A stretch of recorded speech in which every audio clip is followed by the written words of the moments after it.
katakan khusyuk adalah alladzina yadhunnuna annahum mulaku rabbihim wa annahum ilaihi rajiun. Itu artinya khusyuk. Nih saya kasih tahu ya. Pernah saya ceritakan ya, kapan Ramadan saya yang paling berkesan? Ketika saya hampir mati. Ketika saya hampir mati, itulah Ramadan paling berkesan, itulah sholat subuh paling berkesan. Saya kecelakaan ketika mau ngisi sholat subuh ke Bintara. Jadi dari Jakarta ke Bintara naik tol kecelakaan. Itu kecelakaan kejadiannya sebelum subuh, gelap semuanya. Dan saya setelah kecelakaan beres-beres segala macam, ngelihat mobil saya ringsek. Saya nggak mikirin apapun, nggak mikirin mobil, nggak mikirin seluruh duit saya di mobil yang berceceran, barang-barang bawaan saya berceceran, nggak saya pikirin sedikit pun. Laptop nggak saya cari, yang saya pikirin apa? Belum sholat subuh. Pas sholat subuh itulah sholat subuh paling berarti seumur hidup saya tuh. Kenapa? Hampir mati. Makanya benar kata Allah, alladzina yadhunnuna, ada orang-orang yang mereka yadhunnun, mereka berprasangka kuat, benar-benar yakin bahwasanya mereka akan mulaku rabbihim, akan berjumpa dengan Allah, wa annahum ilaihi rajiun, bahwa mereka itu akan kembali kepada Allah. Saya sering buka satu gambar, tahun 2009 ada satu gambar terkenal banget, ada mujahid yang di Palestina, yang mereka sholat sambil senjata-senjatanya ditaruh di situ. Lawannya siapa? Lawannya Israel. Senjatanya lebih bagus mana? Itu ibarat apa ya? Sudah secara matematis mereka nggak mungkin menang. Secara matematis mereka nggak mungkin menang. Dan mereka sholat sebelum mereka jihad. Saya nanya pada orang-orang yang lihat gambar itu, kalau Anda di situ, kira-kira sholatnya khusyuk atau tidak? Khusyuk atau tidak sholatnya? Pasti khusyuk banget. Itulah, dan gak ada sholat lebih khusyuk daripada. Kenapa? Setelah itu Anda yakin Anda pasti mati. Paham sampai di sini? Contoh lagi. Rasulullah pernah bilang pada satu waktu, besok perang yang jadi panglima adalah Zaid bin Haritsah. Kalau Zaid wafat, maka ganti dengan Ja'far bin Abu Thalib. Kalau Ja'far wafat, ganti dengan Abdullah bin Rawahah. Kalau Abdullah bin Rawahah wafat, ganti dengan yang lain. Kalian yang pilih. Berarti orang sudah pasti belum tiga ini pasti meninggal. Orang udah tahu tiga ini pasti wafat. Kalau Anda jadi Zaid, kira-kira gimana? Kira-kira malam tuh Anda tidur atau tidak? Sholatnya khusyuk atau tidak? Lah ini besok cepat mati. Pasti mati nih. Rasul gak mungkin bohong. Maka Anda pasti sholatnya khusyuk. Satu lagi. Saya itu dulu sebelum kakak saya masuk Islam, saya nggak pernah bisa maafin dia. Kapan saya bisa maafin dia? Di mimpi. Pas saya yakin saya mau mati. Di mimpi itu cerita saya udah mau mati tuh. Itu saya maafin semua orang. Coba bayangin ya. Barusan semalam saya lihat ada meme, ada orang Cina, dia sebarin duit di rumah sakit. Bener-bener duit disebarin rumah sakit, dilempar-lempar. Kenapa? Dia divonis sama dokter kanker dan mati pekan depan. Dia bawa duitnya semuanya cash. Dia bilang, dokter selamatin hidup saya. Dokternya bilang gak bisa. Ini sudah pasti. Secara ilmu kedokteran sudah pasti. Dia bilang, dia lempar-lempar duitnya dan bilang, percuma punya duit banyak. Gak bisa kita beli hidup. Artinya apa? Kalau Anda yakin mau mati, Anda yakin benar mau mati ya, Anda akan fokus betul pada akhirat. Itu sudah pasti. Makanya Allah katakan siapa orang-orang khusyuk? Alladzina yadhunnuna annahum mulaku rabbihim wa annahum ilaihi rajiun. Itu dalam surat Al-Baqarah. Allah katakan kunci khusyuk adalah Anda yakin ketemu Allah dan Anda akan kembali kepada Allah. Orang pasti khusyuk. Makanya sebelum sholat, Anda kan disuruh bayangin dulu, gimana kalau ini sholat yang terakhir. Dulu ketika saya lagi sering pergi keluar kota, kapan saya paling baik sama istri saya? Istri saya sudah hafal, saya paling baik sama istri saya kalau saya lagi mau pergi keluar kota. Kenapa? Karena ketika saya pergi keluar kota, bertambah keyakinan saya, jangan-jangan saya mati di jalan.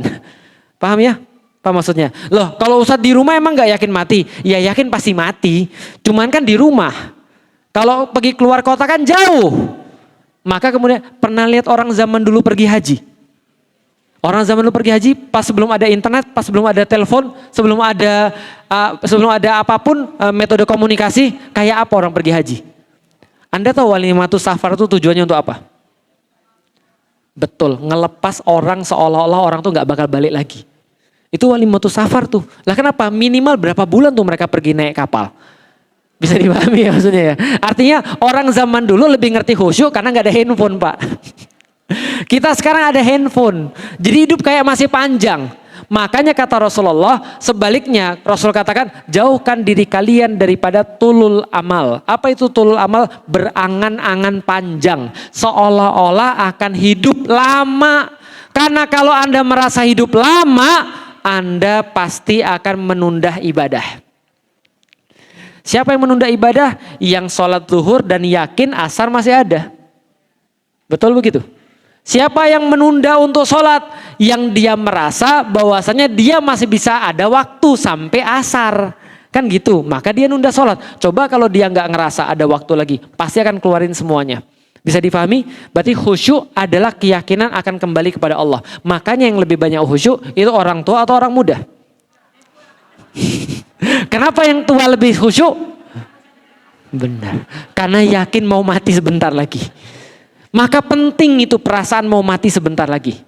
Ustadz Fatih Karim itu dia punya di lemarinya punya kain kafan. Punya kain kafan. Artinya setiap kali dia buka lemari mau ngambil baju ada kain kafan di situ. Berarti kalau sudah lihat kain kafan di situ kira-kira kepikir nggak mati? Kepikir. Zikrul maut itu penting. Karena zikrul maut itu banyak menghalangi orang dari perbuatan maksiat.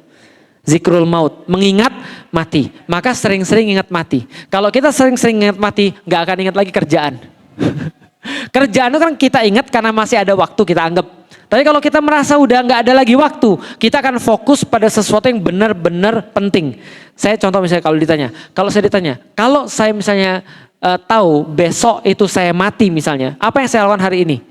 Kira-kira apa? Ngobrol ke istri, ngobrol ke suami, ngobrol ke anak gitu kan ya, ngobrol ke orang tua gitu kan ya. Akan kepikir saya ngobrol kepada haters? Enggak. Kepikir saya update status? Paham ya? Karena kalau kita udah mau mati, yang kita prioritaskan adalah yang paling penting.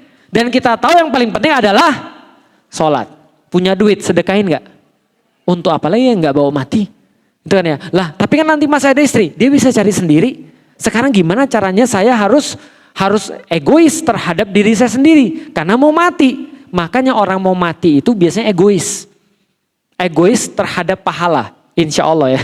Bisa dipahami maksudnya. Karena gini loh, benar kita ninggalin orang-orang itu benar. Tapi gini loh, yang namanya rezeki kita itu adalah yang kita pakai atau yang kita sedekahkan. Itu yang rezeki kita.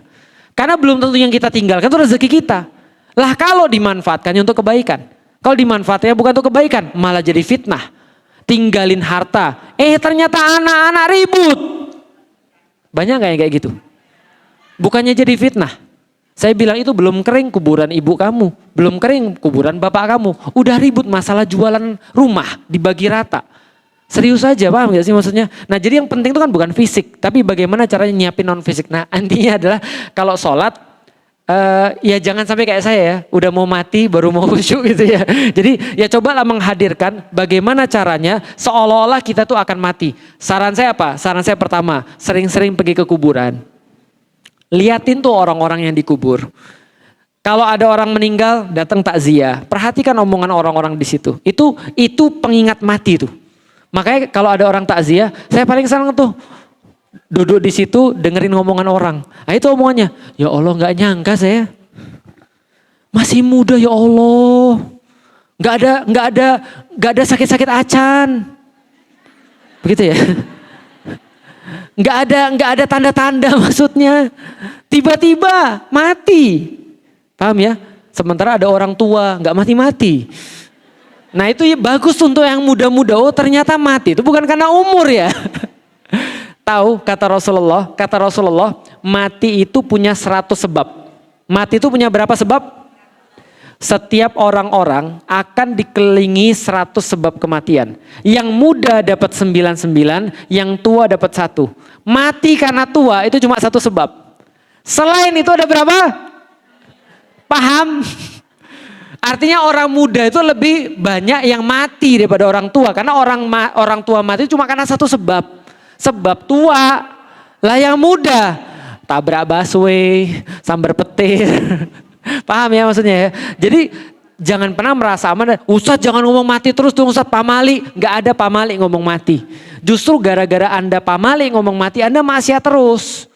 Justru mati itu harus diomongin terus. Sahabat-sahabat bahkan ada yang buat liang lahat di rumah. Coba wahai diriku, coba bayangin kalau kamu sudah di situ, cuma bisa baring ngadep ke kanan, nggak bisa gerak-gerak. Apa nggak pegel di situ? Paham maksudnya? Maka ketika Imam Ahmad bin Hambal ditanya, kamu nggak capek? Sudah disiksa di penjara, tangan hilang satu, nggak bisa gerak gara-gara dicemeti, masih mau memperjuangkan Islam, masih mau kemudian aktivitasmu nggak habis-habis, kamu udah nulis buku banyak, ilmumu banyak, kenapa kamu kayak nggak berhenti-berhenti? Kenapa kamu kayak nggak capek? Apa kata Imam Ahmad? Dia bilang gini, istirahatku adalah ketika kakiku sudah nginjak ke surga. Dia bilang gini, tenang, ada banyak waktu istirahat, nanti di kuburan kita tidur terus. Paham ya? Jadi di sini jangan tidur terus. Nanti Anda akan banyakkan tidur di situ. Puas-puasin aja nanti di situ. Nah, di dunia itu saatnya berlelah-lelah, saatnya bercapek-capek, saatnya beraktivitas. Karena nanti di situ tidur terus. Apa nggak bosan Anda tidur terus? Nanti di sini tidur terus, di sana tidur terus. Itu kan ya. Bisa dipahami kira-kira maksudnya. Nah, jadi itu tentang masalah khusyuk. Sering-sering ke kuburan, duduk di situ, jangan main domino tapi. Itu kan ya. Iya, ingat mati. Yang paling bagus tuh lihat ada orang yang dikuburin tuh paling bagus tuh. Lihat tuh keluarganya ngomong apa. Dan lihat tuh orang dikuburin tuh. Awalnya rame banget kan ya. Ustadz Felix meninggal misalnya. Nanti kalau saya meninggal datang aja ya. Itu pasti rame insya Allah ya. Nah, tetapi serame-rame apapun orang meninggal ya. Lihat siapa yang ada di situ. Teman-temannya pulang duluan. Pulang dulu ya. Lagi ada tamu di rumah. Pulang dulu ya. Lagi ada anak-anak di rumah masih belum makan. Teman-temannya pulang. Semua pulang. Yang tinggal di situ siapa? Anak-anak saya, istri saya. Anak-anak saya suruh pulang dulu, istri saya tinggal di situ. Paling sampai sore. Gitu ya. Emang dia mau di situ selama-lamanya? Dia aja kerjaan juga kali. Bisa dipahami ya? Dia pulang juga. Artinya kita sama siapa?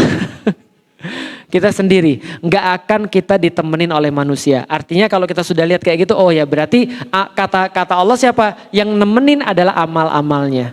Maka sholatnya akan jadi cahaya, maka sedekahnya akan jadi lampu di situ, diluaskan kuburannya, pagi-pagi diliatin surga, sore-sore diliatin surga, dikasih rezeki oleh Allah, dikasih makan. Allah kan bilang gitu kan ya, kalian sangka orang-orang di dalam kubur kalau dia soleh, dia terputus daripada rezeki. Enggak.